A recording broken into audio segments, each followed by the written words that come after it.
இனியவர்களே, ஆனந்தமானவர்களே, அற்புதமானவர்களே, தொடர்ந்து புரட்சி கலைஞர் விஜயகாந்த் அவர்களை பற்றியும் அவருடைய மகன் விஜய் பிரபாகரை பற்றியும் அவருடைய நல் சிந்தனை, நல்லவர் லட்சியம் வெல்வது லட்சியம் என்ற நல்லவர் லட்சியம் வெல்வது நிச்சயம் போன்ற அற்புதமான விஷயங்களை பேசிக் கொண்டிருக்கின்றோம்.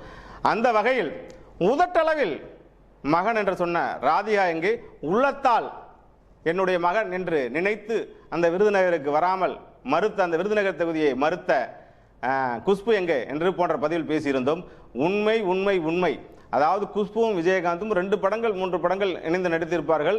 ஆனால் குஷ்புக்கு சில இக்கட்டான சொல். வழக்கம் போல் விஜயகாந்த் எல்லாருக்கும் உதவி செய்வது போன்றுதான் அவருக்கும் உதவி செய்தார்.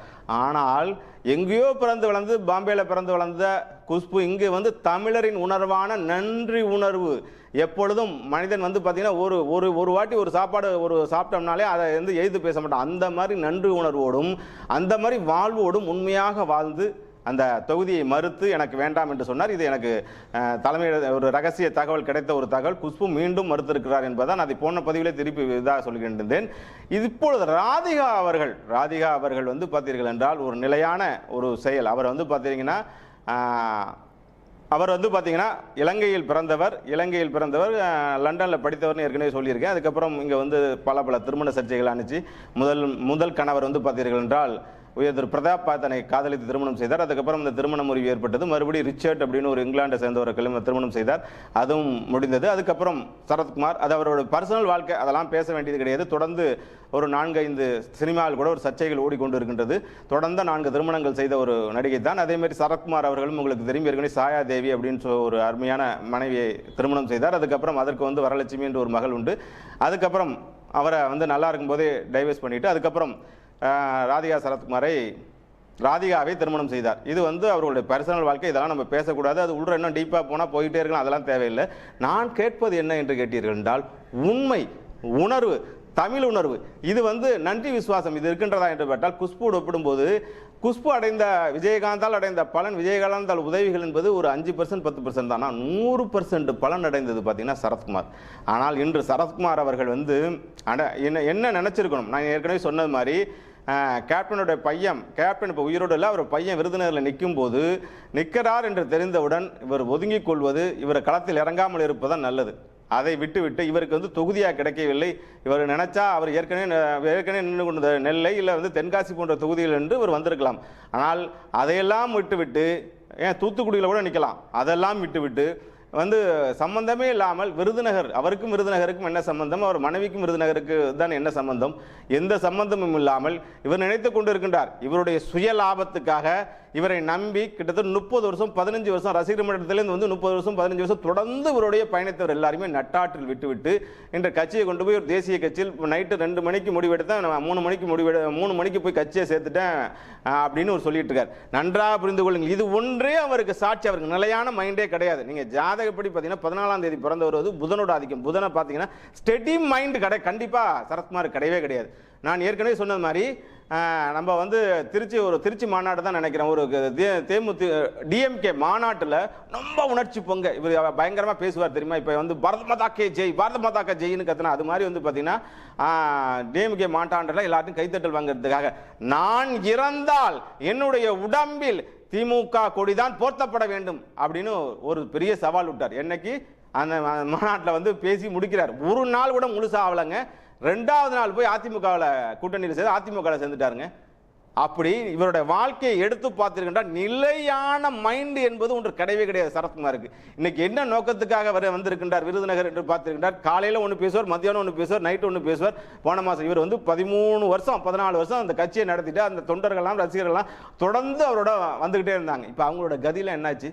திடீர்னு யாராச்சும் பொதுக்குழுவை கூட்டினாரா, இல்லை வந்து அவர்கள்ட்ட கட்சிக்கிட்ட கருத்து கேட்டாரா? மனைவிட்ட மட்டும் கேட்டுட்டு போய் சேர்ந்துட்டேங்கிறார். மனைவியோட ஆசைக்காக கட்சியை கொண்டு போய் பிஜேபியில் சேர்த்தங்கிறாரு.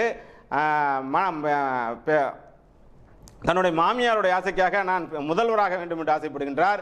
குழந்தையாரோட ஆசைக்காக நான் கவுன்சிலராக வேண்டும் ஆசைப்படுகின்றார். இப்படி தன்னுடைய குடும்பத்தோட ஆசைக்காக மட்டும்தான் பாருங்கள். கட்சிக்காரர்கள் ரசிகர்கள் இவர் நம்பி வந்தவர்களுக்கு இவர் என்ன செய்திருக்கின்றார்? எதையுமே செய்ததில்லை என்பதுதான் உண்மை. இவர் கற்பனையிலேயே மிதப்பவர், நிலையான மைண்ட் இல்லாதவர். இவர் பார்த்தீங்கன்னா ஒரு சமயம் வாகை சந்திரசேகர் கூட கிண்டலாக பேசியிருக்காரு. ஒரு சமயம் என்ன பண்ணாரா, 2 பேரும் பேசிட்டு இருக்கும்போது நான் ஒரு காலத்தில் பிஎம் ஆகிடுவேன் வீடு ஃபுல்லாக பிஎம்னு எழுதிருந்தா இப்போ பிஎம்னு எழுதி வச்சிருக்கேன், இல்லை நான் பிரைம் மினிஸ்டர் ஆகிடுவேன். இப்போ தான் சொன்னாராம், உண்மைதான் நீ பிஎம் ஆகிடுவேன், மதியானம் 12 மணிக்கு மேலே சரத்குமார்னு போயிட்டு அதை பிஎம்னு எழுதி வச்சுக்க அது நடந்துடும் அப்படின்னு ஒரு பேட்டியில் வாகை சந்திரசேகர் கூட சொல்லியிருப்பார். உண்மை அதுதான். நடக்காத விஷயத்தையும் கற்பனைகளையும் இவருடைய தகுதிக்கு இவருடைய வாழ்வியலுக்கு இந்த தமிழ் சினிமா கொடுத்த அங்கீகாரம் கே.எஸ். ரவிக்குமார்கள் போன்றவருடைய உதவியாலும் விஜயகாந்த் போன்றவருடைய உதவியினாலும் சில நல்லவர்களோட உதவியினாலும் மிகப்பெரிய உயரத்துக்கு வந்தார். பேச்சுக்கு பேச்சு அந்த புலன் விசாரணை என்ற படமும் அந்த கேப்டன் பிரபாகர் என்ற படமும் இல்லை என்றால் இவர் ஒரு சொந்த படம் எடுத்து கிட்டத்தட்ட நடுரோட்டுக்கு வந்துட்டார். அவரே ஒரு பேட்டியில் சொல்லிட்டு இருப்பார், நான் போயிட்டு மவுண்ட் ரோட்டில் நடந்து போயிட்டு இருக்கேன், திருப்பி வரதுக்கு ஆட்டோவுக்கு காசு இல்லை. அந்த மாதிரி ஒரு சூழ்நிலையில் ஐ திங்க் அவருடைய நண்பர் ராஜு என்று நினைக்கின்றேன், அவர் கொண்டு வந்து கேப்டன்ட்ட அறிமுகப்படுத்தி அதுக்கப்புறம் அவரை அங்கீகரித்து அவரை தொடர்ந்து உற்சாகப்படுத்தி அவருடைய நட்புக்காக தாய்மொழி என்ற படத்தையும் கொடுத்து இன்றைக்கு சரத்குமாரை ஒரு மனிதனாக்கி வைத்தது. அதே போன்று நடிகர் சங்கத்தில் அதாவது ஒரு கட்சி ஆரம்பிச்சிட்டார் கௌரவமாக விஜயகாந்த் அவர்கள். நடிகர் சங்கம் எனக்கு வேணாம், நான் ஒரு கட்சி சார்பாக போயிட்டு நடிகர் சங்கத்தை சரத்குமாரிடம் ஒப்படைத்து விட்டு வந்துட்டார். அந்த விஜயகாந்த் எங்கு போனாலும் சாதிப்பார், எங்கு போனாலும் நிலைத்திருப்பார், எங்கு போனாலும் பெயர் வாங்குவார். ஏனென்றால் அவரிடம் உண்மை, நேர்மை, மக்கள் சிந்தனை இருந்தது என்பதுதான் உண்மை. அப்படியாப்பட்ட சூழ்நிலையில் அந்த நடிகர் சங்கத்தை சரத்குமார்ட்ட ஒப்படைச்சார். அந்த சரத்குமார்ட்ட ஒப்படைச்சோடனே அந்த கடன் விஜயகாந்த் தலைவராக இருக்கும்போது அதில் பார்த்தீங்கன்னா கிட்டத்தட்ட எவ்வளோ கடன் இருந்துச்சு, எவ்வளோ பெரிய தலைவர்களாலும் அடைக்க முடியாமல் இது உங்களுடைய டாக்குமெண்ட் எல்லாம் பேங்க் போயிடுச்சு. அப்போது தெரியும் உங்களுக்கு கலை நிகழ்ச்சியெல்லாம் நடத்தி அந்த கடனையும் அடைத்தார். நடிகர் சங்கத்துக்கு ஒரு நல்ல பேரும் எடுத்துனா நடிகர் சங்கத்தை ஒன்றிணைத்தது புரட்சி கலைஞர் விஜயகாந்த் அவர்கள். அப்பொழுது இருப்பு தொகையாக 1 கோடி ரூபாய் வைத்து விட்டு வந்தார். சரத்குமார்ட்ட ஒப்படைச்சிட்டு வரும்போது 1 கோடி ரூபாய் வைத்து விட்டு வந்தார். இன்றளவும் அந்த 1 கோடி ரூபாய் எங்கே போச்சு, என்ன மாயமாச்சு அப்படின்னு சொல்லிட்டு விஷால் அதுக்கப்புறம் சரத்குமாரை ஓட விரட்டிக்கிட்டு இருக்காரு. அதை பிரதித்தான் பாண்டவரணி பிரச்சாரம் பண்ணி அது வழக்கு வரலும் போச்சு. அதை பற்றி நம்ம பேச வேண்டாம், அது அவர்களுடைய உள் பிரச்சனை. விஷாலிடம் நடிகர் சங்கத்திடம் கேட்டீர்கள், அந்த பணம் எங்கே போச்சு, அந்த விஞ்ஞானம் என்ன நடந்துச்சு, அந்த பணத்தை அவர் என்ன செய்தார் என்பது அவர்களுக்கே வெளிச்சம். அதை பற்றி நாம் பேச வேண்டியதில்லை, மக்களுக்கு வெளிச்சம். அது நடிகர் சங்க பிரச்சனை. விஷாலிடம் கேட்டால் தெரியும், நடிகர் சங்கத்தில் இப்போ இருக்கிற கார்த்திகிட்ட கேட்டால் தெரியும் சரத்குமாருடைய உண்மை முகம். அதாவது இன்றைக்கு இவர் விஜயகாந்த் அவர்கள் இன்னைக்கு 100-150 படம் இவ்வளோ படங்கள் நடித்திருக்கின்றார், இவ்வளோ பேரை வாழ வைத்திருக்கு, இவ்வளோ பேர் அவரை பற்றி சொல்கிறாங்களே. எங்கேயாச்சும் ஒரு இயக்குனர், எங்கேயாச்சும் ஒரு சினிமா நான் சரத்குமாரால் வாழ்வு பெற்றேன், நான் சரத்குமாரால் நன்மை பெற்றேன், நான் சரத்குமாரால் எனக்கு உதவி, எங்கேயாச்சும் யாராச்சும் பேட்டி அடுத்து நீங்கள் கேட்டுறீங்களா? நான் கேட்டதில்லை.